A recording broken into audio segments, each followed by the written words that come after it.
All right, good evening and welcome everyone.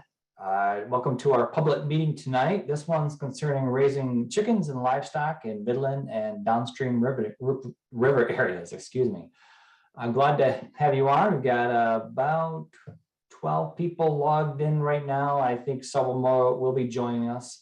While we're waiting for them, I just want to run them through a few things. My name is Jim Ostrowski.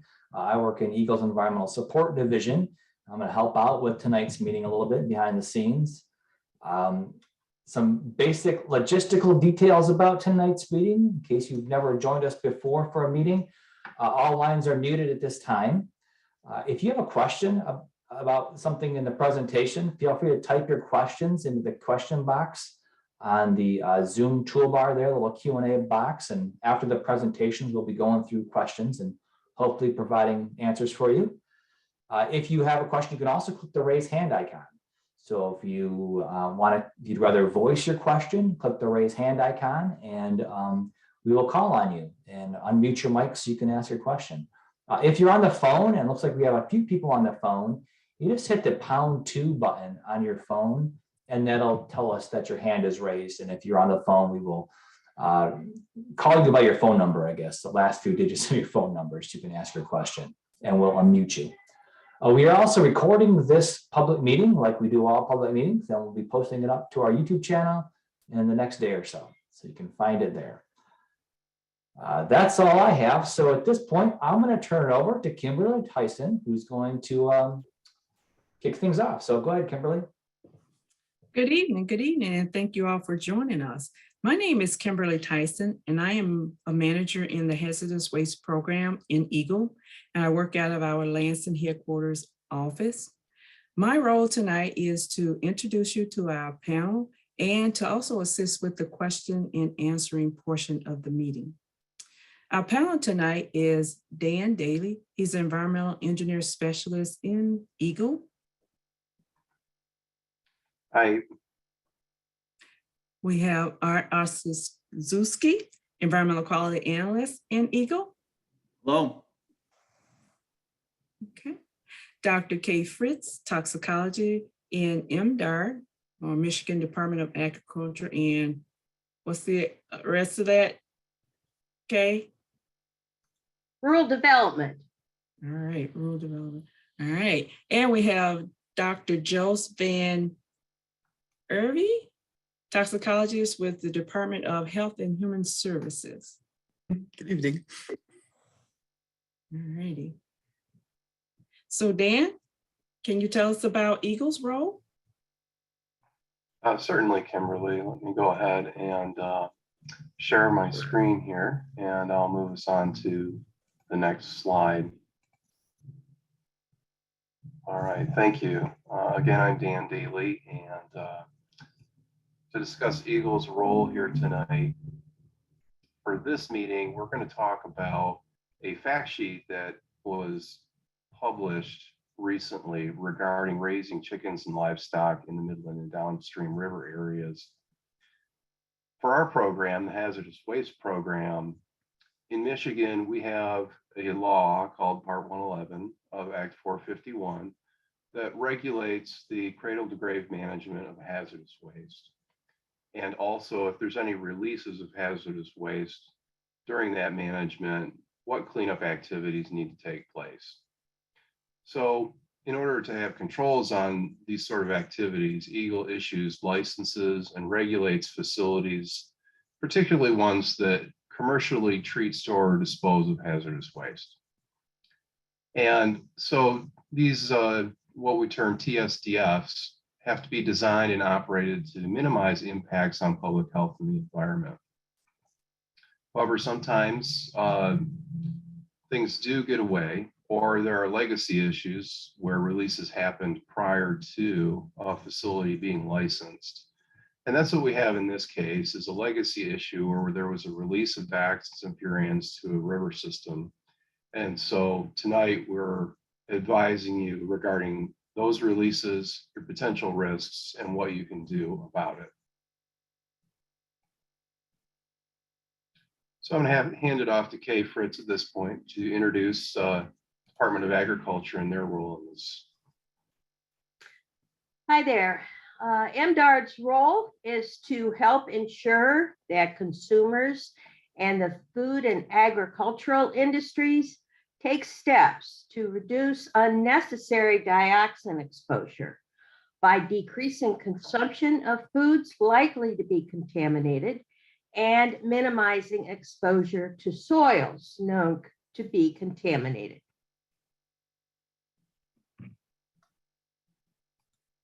Okay, thank you, Kay.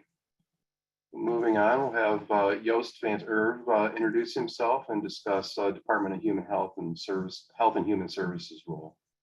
Thanks, Dan. So I'm Joost van Erve. I'm a toxicologist with DHHS. And sort of my role and our agency's role in the whole process is to take the data that everybody collects on the environmental chemicals. So what levels are we finding in the soil and different ways that people can get exposed to it, and then evaluate that data for hazards to human health. So is it a risk to a person or is it not? And if we do find that, as we did in this case, then our role is to work with everybody together to figure out how can we best inform people to minimize these risks or issue advisories or whatever needs to be done so that we minimize the risk to human health. So that's sort of our MDHHS role in the process.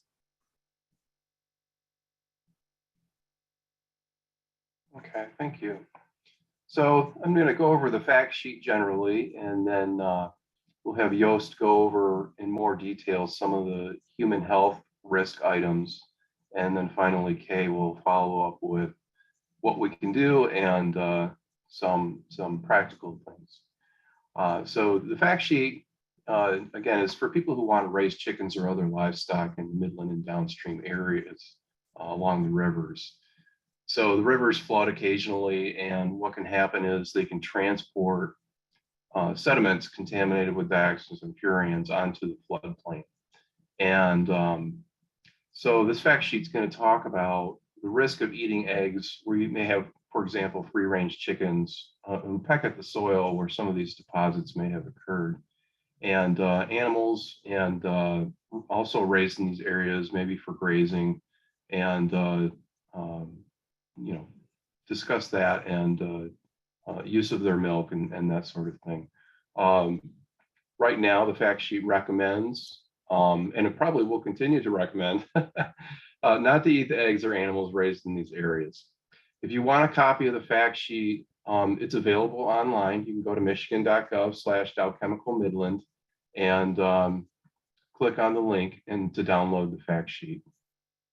So this is what the fact sheet looks like, just so that you know you're getting the one we're talking about tonight, because there are several fact sheets listed on the website.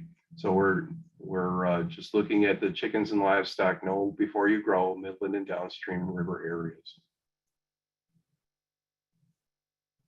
So a little bit more background from the hazardous waste perspective. In Midland and along the Tittabawassee and Saginaw Rivers, dioxins and furans got into the soil and river sediment because of these old legacy waste handling practices at the Dow Chemical Company. And so we're talking about waste that was emitted from burning. Dioxins and furans are products of incomplete combustion. And so they would have come out of a stack from an incinerator or a boiler or industrial furnace where burning was taking place and deposited on the soil through the air. Waste could have also run off from these air deposits and gotten into the river and moved downstream.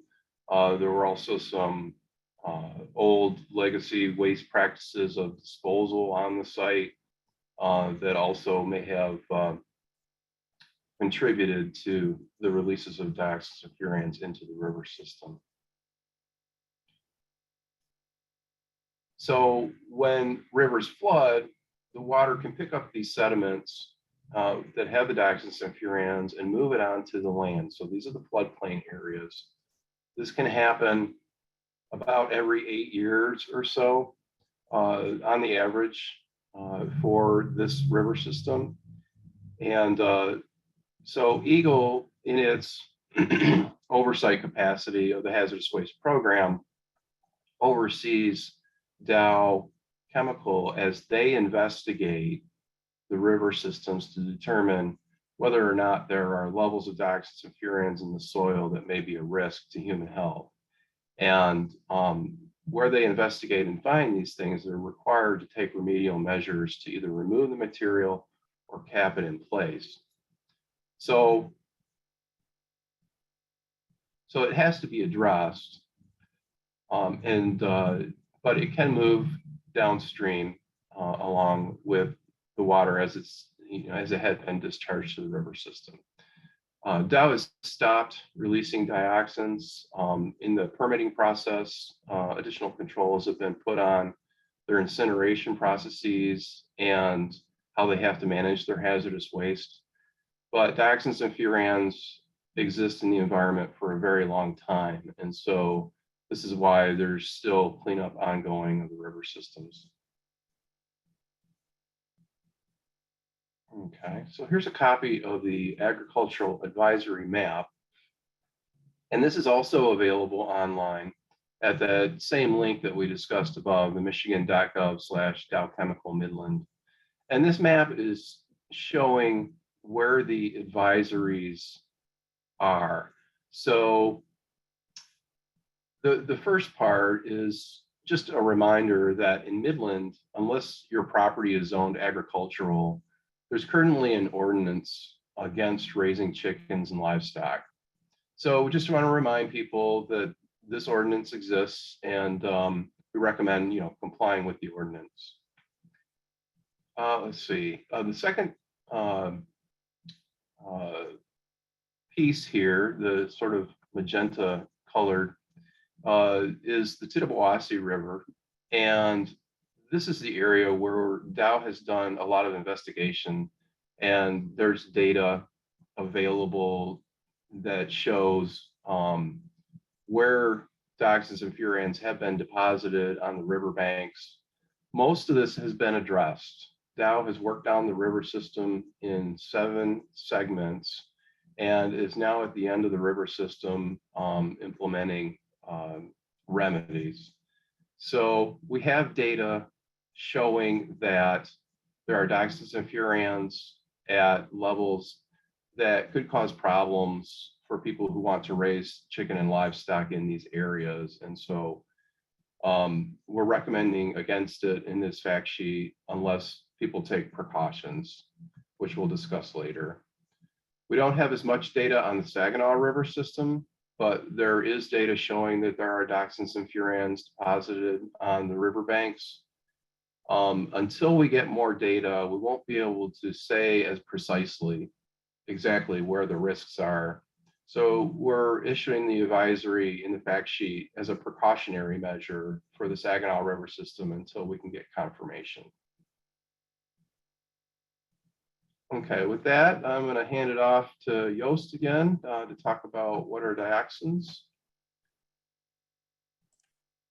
Awesome, thanks, Dan. So yeah, I wanted to briefly go over to what are dioxins. If you've never heard about them, they really are just a class of chemicals that have been linked to health issues, and they are found in sort of the areas that Dan just highlighted. The important thing to know is that exposure to dioxin doesn't make you sick immediately. So it's that repeated coming into contact with either soils, or in this case, the chicken nicks or other livestock products that's going to have the dioxin buildup in your body and can lead for some people to develop health issues later in life.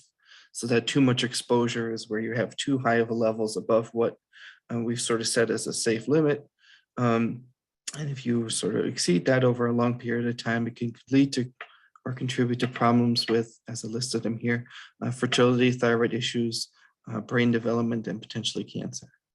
So there's a lot more information about dioxins. And I wanted to point you to our website. So there's the short link there that you can see on site. And there's a brochure specifically about dioxins, furans, and your health for the river system. And I'd highly encourage you to read that if you have more questions or ask them to me later in the presentation. The other component to know is that their dioxins are also found in fish via a very similar pathway to what we're finding here. So there's a Michigan.gov/EatSafeFish and their Eat Safe Fish advisories for different sections along the Tittabawassee and Saginaw Rivers. So if you're fishermen or eat fish from those areas, you can find sort of the serving suggestions there that would similarly protect you. If you could move on to the next slide, please, Dan. So what we're worried about here is the chicken and livestock that are raised specifically in these areas. And the exposure pathway from the soil to the chicken egg is that chickens would consume the dioxin by pecking at the soil or eating insects from the ground. Similarly, for other livestock, they would graze at the soil, come into contact with dioxin that is in the soil, and that gets stored in their eggs, their milk, or more fattier tissues. So that's how over time, chickens or sheep or pigs that are grazing on like bare soil or even grass covered soil can lead to accumulation of dioxins in the eggs and in the milk that would be at unsafe levels for people to eat. Next slide, please. So especially in some of these areas along the Midland River, where Dan showed you sort of the areas that it accounted for, where we have found high enough levels. And when toxicologists look at these soil levels, they look at how they would translate to what you could find in a chicken egg and potentially what people could eat. So this is not always a direct measurement, more of a risk assessment. We do find that in some of these areas, there could be high enough levels in the soil for it to lead to unsafe levels in the chicken eggs or other livestock products. An example of this is in chicken specifically. So when we did the risk assessment and from scientific data from not just this river system, but other river systems too, we know the relationship between what you could find in the soil and what that would lead to a potential chicken egg. And what we've seen is that there's sometimes levels as greater as 100 times that what you could find in the store. So if people were to eat these at a certain amount, so just as a home raised, this would lead to levels of dioxins in the blood that we would consider unsafe. So we recommend against it doing this for a long period of time to prevent, these health risks from happening. One more slide. So really, the dioxins they do collect in the fats. So really the thing to think about is the eggs, the milk, cheese, and meat from any animal products that are grown or raised in the sort of advisory areas. When we eat these foods, they can build up in our bodies over time. So it's not, one egg, one time eating it. It's that repeated exposure over a long period of time. That's the worry here, and that's what we're advising against. So any way to lower how much dioxin can get into the chicken is what Kay is sort of going to focus on, and it can protect the humans later on the line. We have direct measurement from people that were living in the area who ate chickens, eggs from the chickens or meat from cows that were grown near that area that have shown to have higher levels of dioxin. So we know that there is the potential for this exposure route. We don't know for everybody if the levels are high enough for it to lead to problems, because that's a very individual consideration. But what I do think if you would walk away from this is that these products, they can lead to exposure to dioxins and sort of contribute to that overall risk. And then lastly, again, if the dioxins have been known in studies with people to lead to issues with fertility, to thyroid function, brain cancer, and development. So we don't know exactly if it would lead to if you're having these issues currently, but it can certainly contribute. So that's why we recommend against it. And I'd like to hand it off to Kay to sort of talk about what can be done for people that do have chickens and livestock. Thank you, Joost.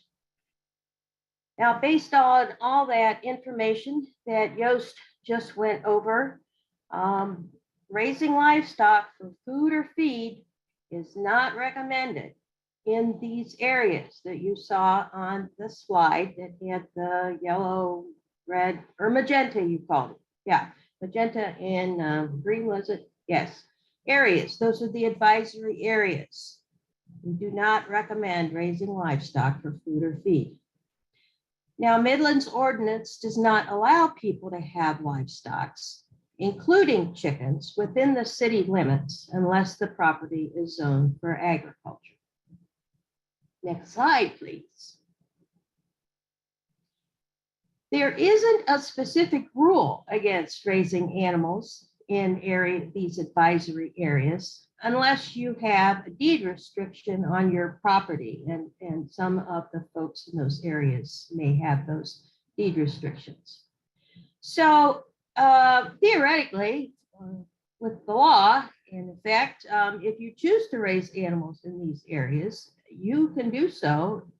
You're not going to be arrested and thrown in jail or anything, but we recommend you don't do it. But if you really think you need to do it, there are some practices that can reduce your health risk from dioxins. And I'm going to go over some of them. And if you want to talk to a veterinarian about maybe additional measures or additional questions after tonight, you can contact MDARD's poultry program manager, that's Dr. Steve Hussey, at this phone number to learn about these practices more than what I'm just going to go over. And this information is all on the fact sheet that you can access online. Next slide, please. Specifically, we have some advice here. Do prevent chickens from pecking and scratching in the soil in the advisory areas. Prevent animals from grazing on land in the advisory areas, because when they graze on the land, they don't just eat the foliage there. They tend to eat the foliage with the roots and soil clinging to it. Do not feed plants that were grown on land in the advisory areas to animals, for example, silage or stover. Discourage animals from chewing on vegetation that grows in the advisory areas. Do not pick and feed vegetation from the advisory areas to small mammals, for example, rabbits, guinea pigs, chinchillas, etc. And keep animals from eating off of potentially contaminated soil. Common sense things when you think about it, because you're just trying to interrupt that exposure pathway from soil to animal and animal products that we eat. Let's see, what's the next slide? Yes, do not use plants that were grown on land in the advisory areas in bedding for animals, because they can eat it, they can come in contact with it, sniff it up, whatever. For example, straw. Now, store wood thought to be treated with pentachlorophenol, which is abbreviated as PCP.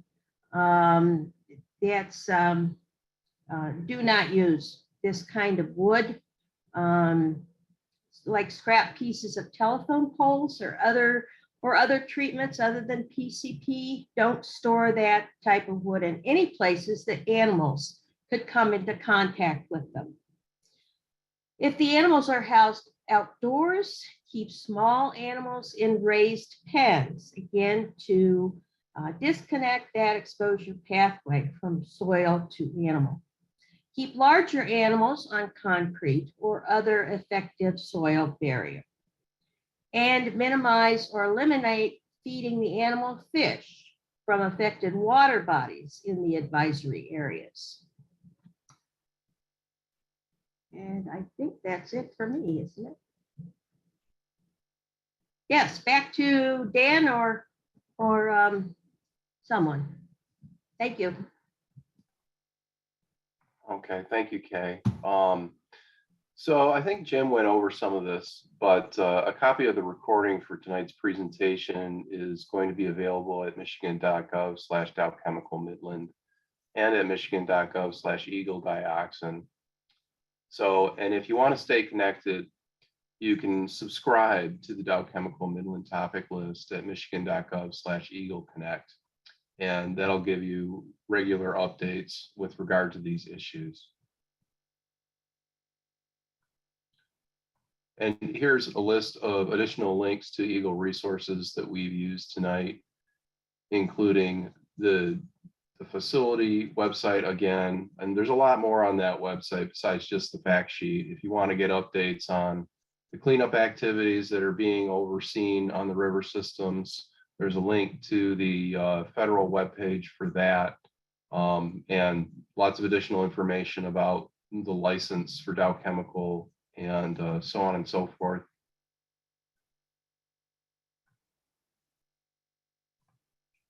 Okay. So again, some additional resources. In addition to the state, you can also contact your local municipality for additional information and to see whether or not they may have an ordinance with regard to whether and how you can raise chicken or livestock in your area. Okay, now we're on the questions page. Kimberly, if you'd like to start us off. All right, thank you, Dan. Thank you, Dan. Thank you. Hey, Kimberly, before you get started with the questions, just want to remind everyone, if you have a question, you can type it in the question box or raise your hand and I'll let Kimberly know your hand's raised. Also, we do have a few people on the phone. So if you're on the phone and you have a question, you can hit the #2 buttons and that will show us that you've got a question and we'll call on you by your phone number. And so go ahead, Kimberly. All right. So our first question, what is the schedule for active soil sampling along the Saginaw River to determine whether an actual risk exists? So Dan, can you answer that one? Yes, thank you. There is a plan for the overall Saginaw River that was recently approved by US EPA. The EPA approached the Tittabawassee River by breaking it down into 7 segments, and each of those segments required a work plan from Dow. So the timing of it is not set yet, but we have the overall work plan in place, and the next step would be to break the river into segments to start the sampling. Okay. Our next question. Your map shows the river corridor due to flooding, but you describe dioxins from burning and air deposition. Have you mapped the air plume area that might be impacted as well, in addition to the floodplain?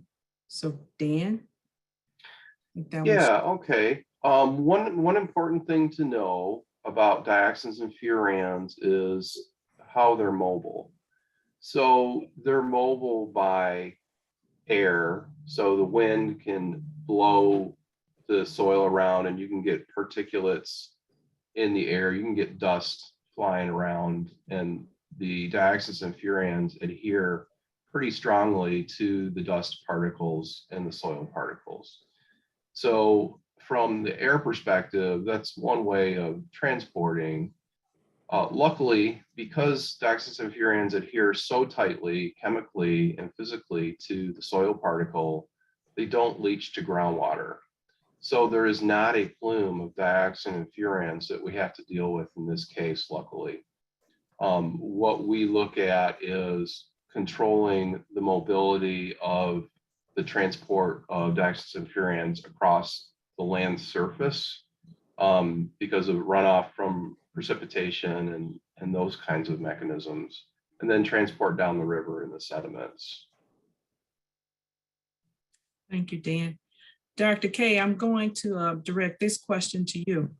Are there similar advisories for raising fruits, vegetables in this area?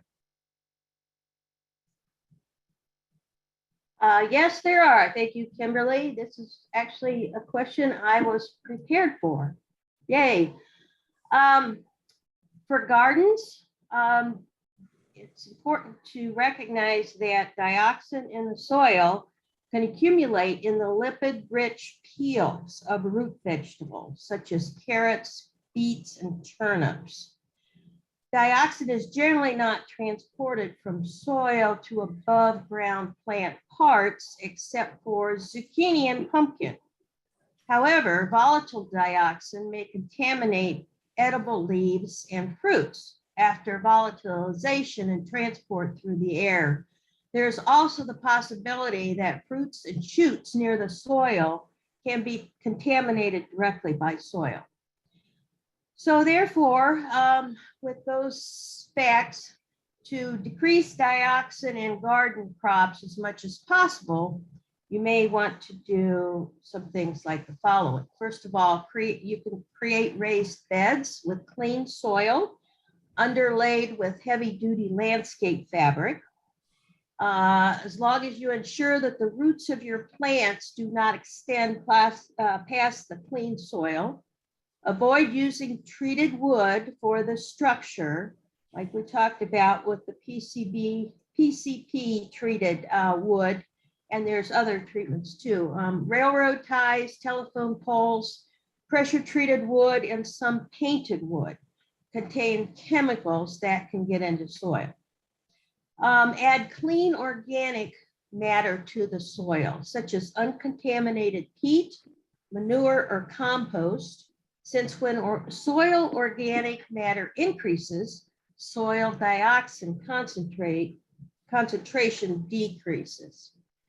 And then wash produce in clean water after harvesting, which is a good rule for any harvest, any produce. It is recommended you peel and wash root vegetables before eating them because they're going to have most of the dioxin in the peels. Yep. All right, thank you. Thank you. This next question, I'll read it, but I really don't think we have an answer for it because it's probably more a legal response needed for this one. This question says, couldn't this situation sort of be considered a taking of private property, as this broad contamination restricts what individuals, property owners can do on their private property or otherwise be exposed to hazardous chemicals?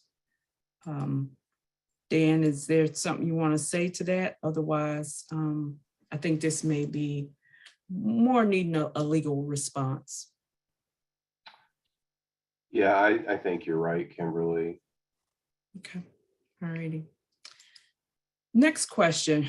Hey, Kimberly, just Yes. sorry to break in, but we do have somebody with their hand up, had hand up for a while. So if you want, I can go to them really quick. Yes. Andrew, your hand is raised, and I'm going to unmute your mic, so you can go ahead and ask your question. That's excellent. Thank you. My name is Andrew Mullen. I'm a reporter with the Midland Daily News. I have actually a few questions, if you don't mind. Hopefully none of them should take too long to answer. I guess the first question is, and I honestly, I hardly doubt you guys would be able to answer it, but I was a little confused because throughout the presentation you talked about, well, obviously you guys do not recommend people to raise livestock, particularly in the city limits or in the areas you highlighted. Also just pointed out some potential risks with growing crops here as well, or growing gardens even. That being said, though, you said there's not technically, apart from like the city's ordinance, there's no laws really preventing that either. So I guess, are you guys aware of places that are, what are like maybe bigger companies or food processors that are purchasing livestock and food from grown and raised in this area? Or would these be more for like personal consumption and like sold in like, the local farmers market, for instance? I don't know if you guys can answer that, but I was a little curious if there are places where these are being sold. So Dr. K, would you like to respond to that? We are not aware of anyone raising livestock or chickens in the advisory areas and selling the meat or milk or eggs at farmers markets or anywhere else.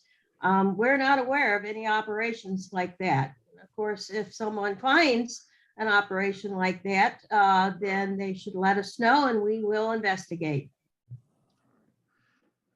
Thank you. The other question I asked pertains to wildlife. Has EGLE or anyone else done any studies into the effects on local wildlife in this area, particularly with coyotes. I guess that's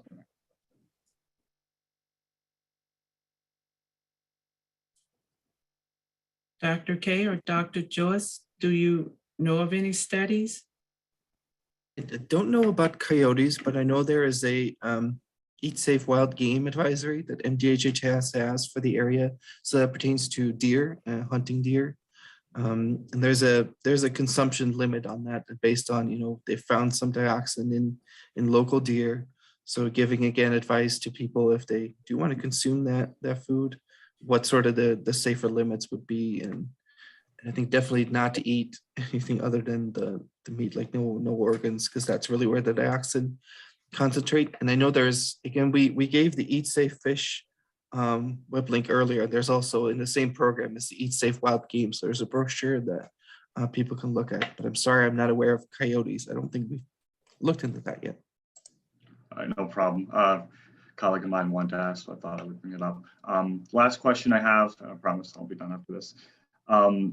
Regards the major flood that we had here in Midland back in the summer of 2020. I don't know if you guys have spoken about this before, but so I just wanted to check. Obviously, you guys mentioned how flooding can spread dioxins across the region, but that was a particularly huge flood. I think it was like a 500-year flood, one that we're probably not going to see again. Hopefully, not see again in any of our lifetimes. So, with the major effects in spreading, almost the catastrophic damage that was caused through there, has EGLE done any recent, I guess, studies into how that flood may have worsened or affected the problem of dioxin in this region in any way? So Art, can you respond to that? Because I know you were pretty active when the flooding occurred and taking some additional samples in that area. You're muted, Art. I did click it, I swear. It just didn't take. So EGLE has had a trend monitoring program for recently deposited sediments from like flood events since 2011, right after the administrative order on consent was signed. So we have data from the flooding of 2020 that happened on May 20th. And that did not change what was happening as far as concentration wise in the Tittabawassee or Saginaw River. The area, should say the work that Dow and EPA have been doing on the river, especially they're working from a upstream to downstream sequence, that the upstream areas are getting cleaner as far as the newly deposited sediments. They haven't completed all their work on the Tittabawassee River. The lower part of the river still has some very high contaminant levels, but we're not seeing any increase or decrease in the Saginaw River. Our stations are at Wicks Park and at Zilwaukee. So to focus on your question, we did not see a spike or an increase in dioxin concentrations in the floodplain from the individual flood event. Excellent, thank you very much. All right, thank you, Andrew.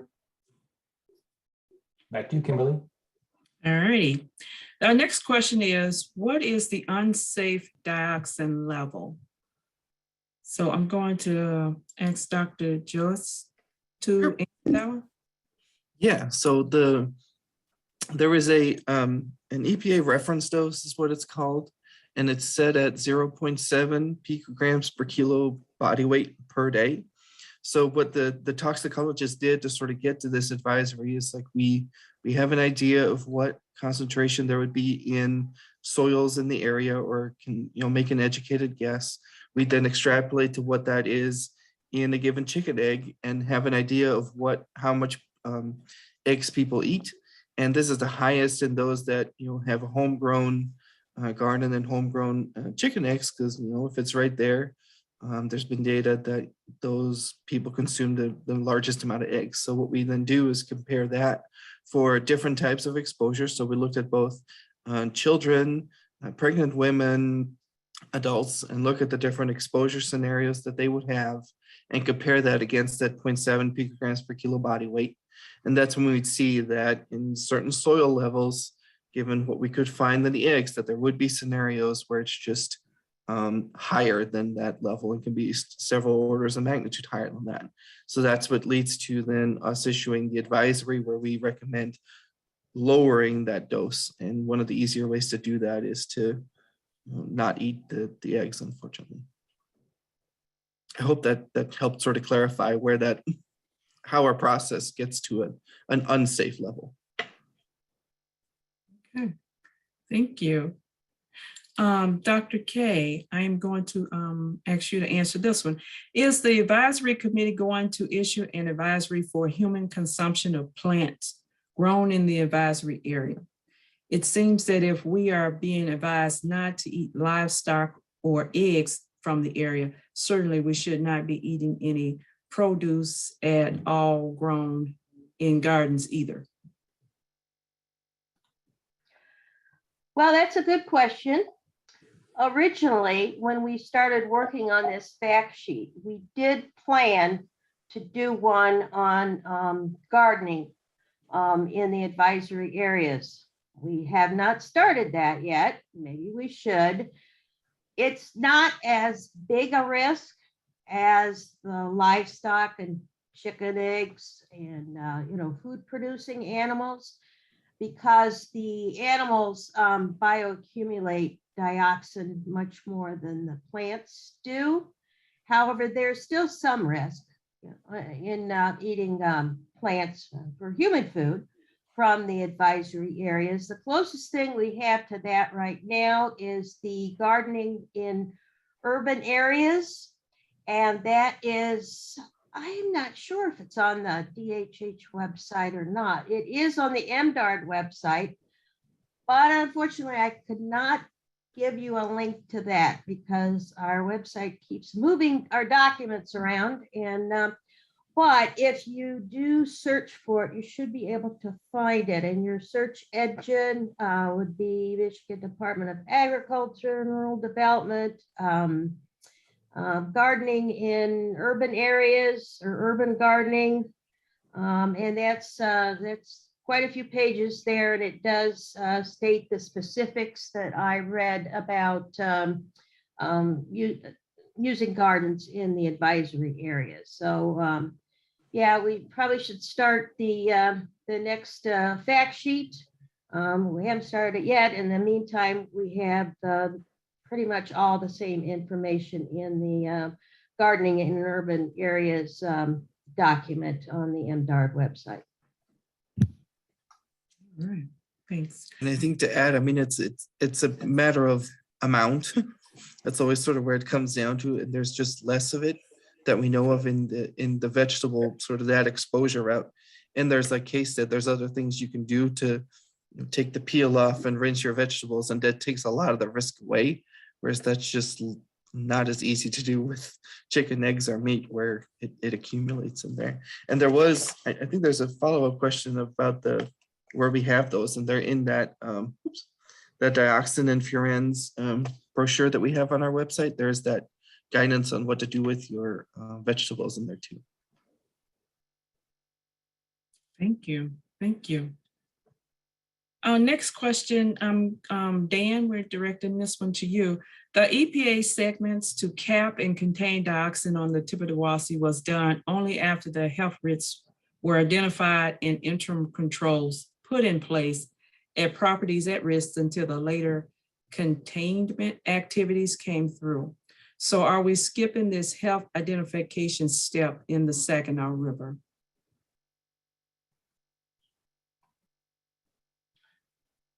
Thank you. Not sure exactly what the health identification step was in the Tittabawassee. It kind of predates my time on the project. As part of our process for hazardous waste remediation, Dow has to investigate these areas. And so wherever they find dioxin and furan concentrations or at a place where you can come in direct contact with it, Above, let's see, for residential, we're looking at 250 parts per trillion total toxicity equivalent value. And for undeveloped areas, woodland type areas, we're looking at 2,000 parts per trillion. Those are the numbers that are being used right now. And I think as those investigations continue and we get more information on that, we'll have a better handle on what exactly the response should be. So those are the numbers that we're starting with, because those are the numbers that we had on the Tittabawassee River. The issue is, of course, that the Saginaw River is a different river, and so it may behave differently. And so these are some of the kinds of issues that we are looking at as part of this review. Thank you, Dan. Dr. K, is there a fact sheet related to the best practices for fruits and vegetables? Yes, not yet, but Okay. you can go on the DHHS website and find that booklet that Yost held up. And I'm in the process of trying to locate that urban gardening document. Well, yeah, a lot of the advisory area is not in urban areas, but the principles are the same in that you have to work with contaminated soil. So I'm going to try to find that and then put the website address in the chat. Is that where I put it, or in the Q&A, or what? In the chat, I believe. Christine, can you help us with that? Okay. That would be great. Okay. Thank you. All righty. This is a question for Art. The Saginaw Bay has flooded too, but their shoreline wasn't shown on the map. Why is that? Can you answer that, or is that a question for Dan? From a map perspective, EGLE and EPA have sampled Saginaw Bay extensively, including the movement of sediments coming off of the Saginaw River. We've typically found the most elevated concentrations in the shipping channel and such. So therefore, areas along the shoreline are more or less windswept, and those sediments deposit further out into the bay. We even have a sample out in Lake Huron that we monitor for dioxin every 5 years with EPA. So there's my answer to that. Okay. Sticking with you then, is there a map that shows the sampling that has been done along the Saginaw River and what those levels are? Yes, there have been some initial sampling done in 2004. There were like 55 samples done on the Saginaw River. There was some follow-up work done prior to the administrative order on consent with EPA that EGLE conducted on its own. That's not part of this discussion since we're focusing on livestock and chicken and eggs. But you can go to our website and check that out and contact either Dan or myself if you're looking for any specific information as far as sediment values in the river. Okay. The other question for you, Art, are there monitoring efforts near the Saginaw River National Wildlife Refuge and State Game Area for the uptake of dioxins in wetlands and waterfowl? Like I mentioned previously, EGLE has been sampling. We have monitoring stations that include areas very near the Shiawassee State Game Area. I actually included some additional samples in that area in 2020 after the flood, just to see that if there was any difference in distribution of contaminants in other areas downstream. As far as the ecological, as far as other vertebrates, that would be part of the ecological risk assessment that EPA, Dow, and EGLE are a part of. So, but I'm not sure if there are actually any samples taken specifically in the game area. But there has been game taken, other indicator species that do accumulate dioxin as part of the ecological risk assessment that is underway. Okay. Okay. So are you preferred people to contact you with questions? Is your name on the EGLE website or? Or through Dan Daly. I mean, Dan is the project manager. I am the field coordinator on some of these projects, so. Right, I just wanted to make sure that we given that. There I am. Yep, there we I are. am. All right, thank you, thank you. Okay. All righty, I will direct this one to Dr. K and Dr. Yost. Is there a way impacted citizens can have their produce, eggs tested? Is there something preventing the movement of soil from the area, excavating? Well, unfortunately, we wouldn't be able to test people's produce or eggs unless we got a complaint that it was being sold, because MDARD does regulate produce, eggs, any kind of food in commerce. But as far as what people consume on their own land that they raise by themselves, MDARD does not have any regulatory authority. However, as you can see, all three agencies recommend that you do not raise livestock or chickens or food producing animals or in the advisory areas. Yost, you have any additional comments? No, I think even if you were to be tested, I think following the things that Kay outlined, so like we're making sure that they don't come into as much direct contact with the soil, regardless of what we would test in the soil or directly in the eggs. I think that's the best way to go ahead. I still would recommend not doing because that's the safest. But if you were to do it, follow what Dr. Fritz outlined, and then there should be minimal risk. Okay, okay. So Dan, the second question, do you know, is there something preventing the movement of soils from the area? I'm assuming along the floodplains area, do you know of any restricted in place or something? Yes, there's if you're going to move soils within your property boundary as a homeowner, you've got private property rights to do the landscaping that you want to. The only issue with potentially moving soil is that you could take dioxin and furan from an area that's within the floodplain and potentially move it to an area on your property that's not been previously contaminated by flooding. So there's that issue to be sensitive to. And also, if you were going to dig up the soils and then take it off site for disposal, it would have to be disposed of as a hazardous waste. You could do that, but it's expensive.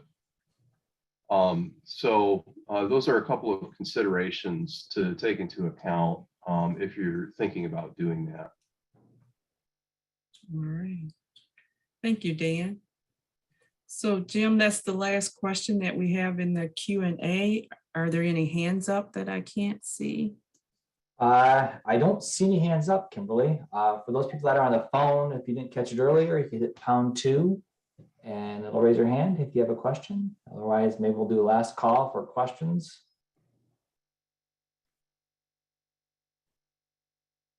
No. I think Kay's got a comment she wants to make. Go ahead, Kay. Yeah, I just wondered if Christine got the website address for that urban agriculture document posted on MDARD's website that I can't find going from the website, but okay. I just put it in the chat, so that's in the chat. Okay, and great. For those of you that are looking out on the chat, Christine's put a lot of different links out there for you to access while we've been talking. So feel free to access those. And if you And- can't copy that big long thing, just put in Michigan Department of Agriculture, urban agriculture in Michigan, and then you should be able to go there. Right. And looks like somebody raised their hand on the phone. So the person with the phone number ending in 5563, I am going to allow you to talk. Go ahead. Yes, what about taking like deer hunting off the property? Yeah, I think Dr. Jost, do you address Yep. that? Yeah, so we have that Eat Safe Wild Game brochure that would sort of apply to the whole Tittabawassee and Saginaw River area. So what I can see now, to give you a more specific answer, so we have an advisory for deer for dioxins that are sort of living in that area. So that'd be 8 servings per month, and that's a little bit better explained on the website itself. So there is a advisory not to eat too much, but you can eat some. Okay, thank you. You're welcome. Yeah, I think on the phone, you're not seeing the link to the to the fact sheet, but I think it's, if you probably Yeah. Google Eat Safe Wild Game Michigan, it'll probably come up, I'm assuming. Yep, the MDHHS Eat Safe Wild Game, and there should be a specific. There's some for a couple of areas, but there's a specific one to the from the Saginaw Bay, the Tittabawassee Saginaw Bay area. So I would open that one to get the most accurate information for your area. Thanks for your question. Looks like you got a couple more in the queue there, Kimberly. Yes, I see. I think the first one was, Dan, will there be similar webinars like this in the future?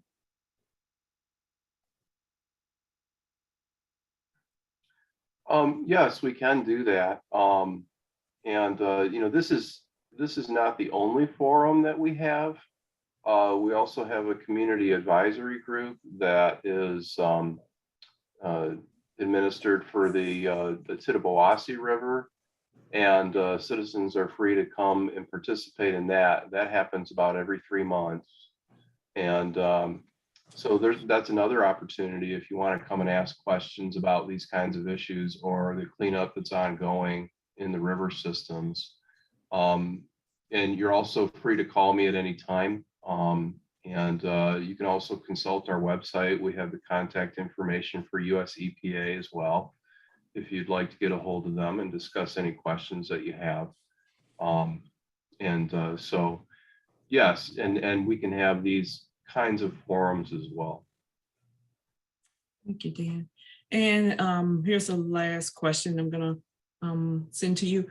Are there penalties to Dow Chemical for legacy contamination? Well, yeah, they have to bear the cost of the cleanup. So, and it sounds like the question was sort of directed at, has there been a fine assessed and a penalty paid? And that would have occurred back in 2010, if that in fact did take place. There was a recent settlement for a natural resource damage assessment on the Tittabawassee and Saginaw Rivers. And I know there was a penalty that was around $1 million for that, plus the cost of restoration. So yes, Dow's having to bear the cost to right the environment for the releases that have occurred. Alrighty. Okay, enough. Jim, how are we on time before I ask this one? We want to try to wrap it up, but maybe we'll take this last question for tonight. That's Okay. That's okay. Alrighty, so I'm gonna direct this one to you as well, Dan. The EPA Dow Tittabawassee Saginaw Rivers and Bay Citizens Advisory Group, the CAG, will be looking for new members who live in the Saginaw County, Bay County area. Please see the website. Well, that's not a question. I guess that's just information. Now, please see the website. I'm not sure if there's Dan, is there a CAG website? There is, and Okay. what I would recommend is that, if the commenter could provide a link to the CAG webpage in the chat, that'd be helpful. Or certainly you can go to the EGLE website that's been listed in this presentation and get to the US EPA Superfund site webpage there, which would also have a link to the Community Advisory Group page. Okay. Thank you. Jim? All right, so I think that's about it. We'll wrap this thing up. It's about 7 o'clock. Thanks, Kimberly. Great job getting through those questions. And thank you to our whole team that's been here with us tonight. If you do have any other questions, you can you see the emails, and the phone numbers are up on the board. Also in the chat, there's a bunch of good links, and make sure you check out the website that we posted earlier for keeping up to date on information about this site. So I want to thank everyone for spending time with us tonight to learn more about this important topic. Like I said at the beginning, we will be sharing a link to this recording. So if you have somebody that wanted to see it but missed it, you can forward it on to them. That'll be up on our YouTube channel. So if you go on EGLE YouTube, you should find it there under our videos. We post them all there within a couple days. Remember, you can go on Michigan.gov/DowChemicalMidland to find more information about this site. You can also go to Michigan.gov/EGLEConnect to get linked up to the topic list that's been established for this particular site. So thanks everyone for joining us, and have a great rest of your evening.